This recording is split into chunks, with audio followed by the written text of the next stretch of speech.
Night. Thunder rolls across the sky. A young woman runs barefoot through the forest, clutching torn fabric. Something invisible follows her. They warn her never to answer a voice calling her name after midnight. But on the night she heard her name echoing from the shadows, she answered.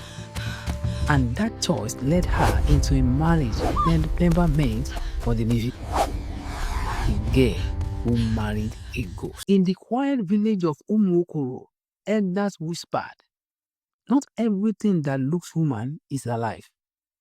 Amara, a bright 19-year-old, lived with her widowed mother.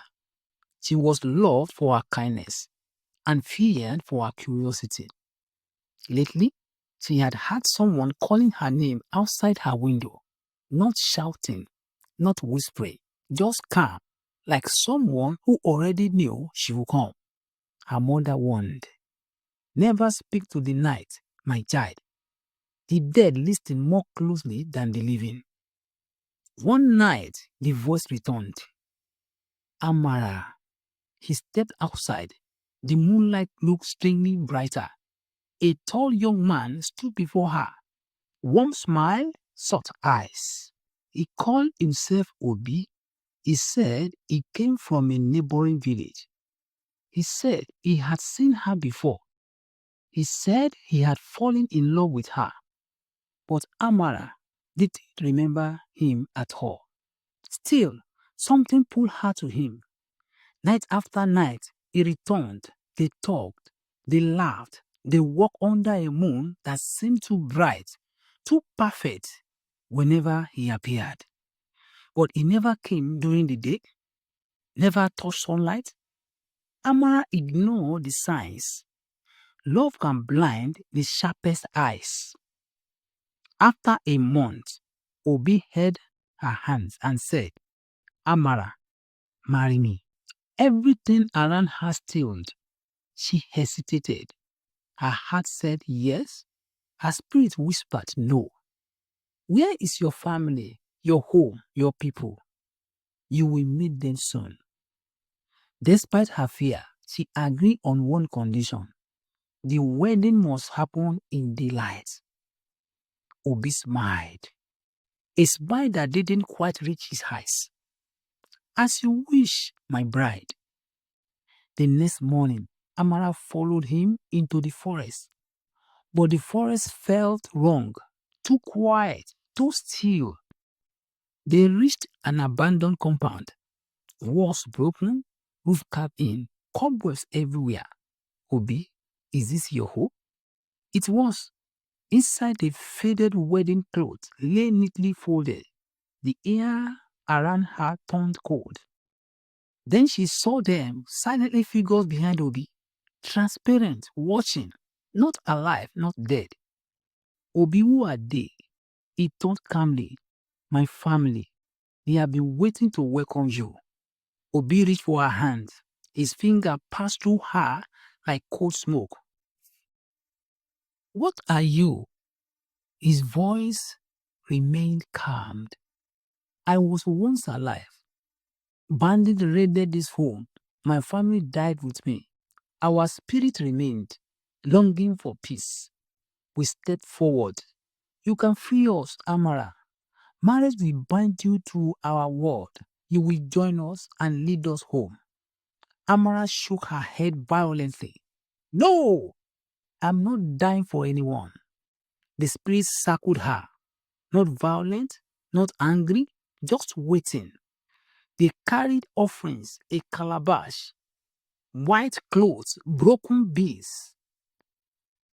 Obi slipped a ghostly ring onto her finger. Cold, heavy, real. She screamed and ran.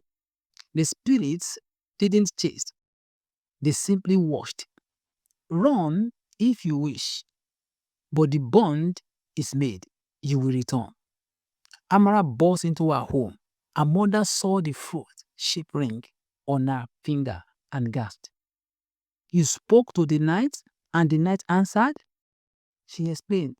"So spirits search for brides to anchor them to peace. Once marked, They will follow you unless the bond is broken before the next full moon. How do I break it? She asked her mother. We must seek the priestess before the moon becomes whole. At Ndala shrine, an elderly priestess waited, blind eyes, yet seeing everything. Child, you accepted a proposal from the dead. The bond is sealed in your spirit. Breaking it requires courage and sacrifice. He handed Amara a clay pot filled with glowing white dust. When the spirits appear, draw a circle around yourself. They cannot enter, but they will try to lure you out. Amara returned to the forest clearing. The moon watched her like an eye in the sky. Obi appeared, calm and gentle, beautiful in a haunting way. My bride, you came back. More spirits appeared behind him. Amara poured the white dust in a circle around herself. The air shimmered. Obi reached for her, but hit an invisible wall. His hand twisted unnaturally. He wheezed in pain. Amara, please, you promised. I didn't know what you were. I would join the dead. For the first time, Obi's calm cracked. Loneliness poured from his face. We have been trapped for decades, alone in the shadows. You were the first warmth I felt.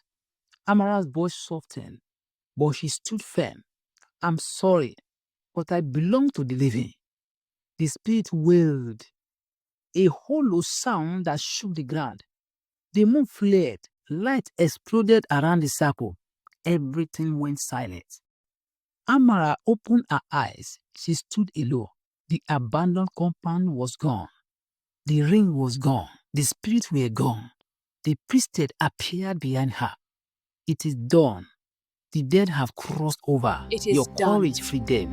The Amara dead have collapsed crossed into over. tears of relief. Your In her courage village, freed them. she healed slowly. But sometimes on quiet nights, when the moon is full, a soft breeze brushes her cheek, gentle, familiar, and a voice whispers, "Thank you, my bride, who chose life." She closes her window, not in fear, but in peace. The truth is that not all spirits return for vengeance. Some return for love, and some return for freedom. If you felt something in this story, before you go, don't forget to subscribe to the channel, like the video, and share it with someone who loves powerful African stories. Your support keeps these stories alive.